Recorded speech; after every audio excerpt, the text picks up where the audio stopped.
Growing up, I remember sitting on the floor with my siblings, listening to my mom read from our illustrated copy of Robin Hood and His Merry Men. I loved hearing about the adventures they had, the friendships they developed, and even the dabbles of romance. When Robin fought against Little John on the narrow log and the two became best friends, I cheered. Or when Robin snuck into the Sheriff of Nottingham's archery contest to win the turkey, I was on the edge of my seat. However, there's a darker side to the story you may not be familiar with. Many years after all the adventures, all of the friendships, all of the mischief was over, after everyone had gone their own ways, found happiness, and grown up, Robin Hood, now a noble living his best life, ended up being betrayed.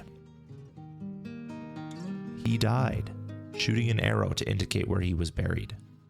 I cried. For an hour I cried, not just because of the tragic ending of one of my heroes, but because of the life he lived and the fact that his story was over.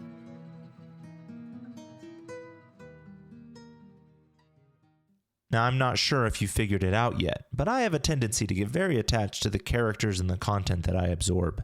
I love games where you get to choose good and evil, but no matter how many times I've tried, I cannot play the bad guy.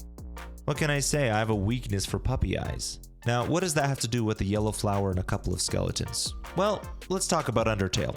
Spoiler alert, by the way. Undertale is a game that has changed lives. It's the favorite game of many, many people. It's a game where you are dropped into a world by yourself, alone. You travel through this strange Alice in Wonderland-esque world, having encounters ranging from hilarious to tragic, to straight up annoying. There are many ways to approach this world, but there are three common paths. There's the neutral route, which is just playing the game as you would any other. Then there's Genocide and Pacifist, where you kill everything or spare everything respectively. Each path you take is unique enough that it could be argued that you are playing three separate games.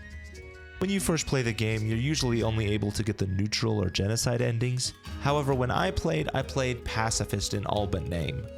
Talk about an adventure. Eating pie with Toriel, playing pranks with Sans, and of course solving puzzles with Papyrus was such a blast, despite all of the hooligans that went down. But the relationship I got the most engrossed in, without even realizing it, was my relationship with the main character. As I played through the pacifist version of the game, not only was I getting up to all sorts of mischief, but so was the character I played as. Frisk was buying hot dogs from Sans, playing golf with a snowball, and going on a date with Papyrus just like I was. It didn't become apparent to me until I beat the neutral route and went back to play the true pacifist route exactly how attached I was. In that, Frisk and I were able to meet people, not as the enemies I originally met them as, but as old friends. We overcame the final barrier with the help of these friends. Then, the end came, with Frisk and their new family escaping from the underground into the outside world. This is where the story ends, and this is where I stopped. Originally, I had planned to play Genocide, delete my save, and start all over. But then Flowey showed up and asked me the question, is that really what you want? That stopped me hard. I realized the relationship I had built with Frisk and the others in the underground held a special place in my heart. For me personally, going through the Genocide experience would mar that. Now, I'm sure there are many arguments against this. You might be thinking it's a more complete experience playing Genocide. To that, I argue that sometimes part of the experience is the experience missed. Sometimes missing part of the story makes the story you experienced all the better. And I'm okay with that.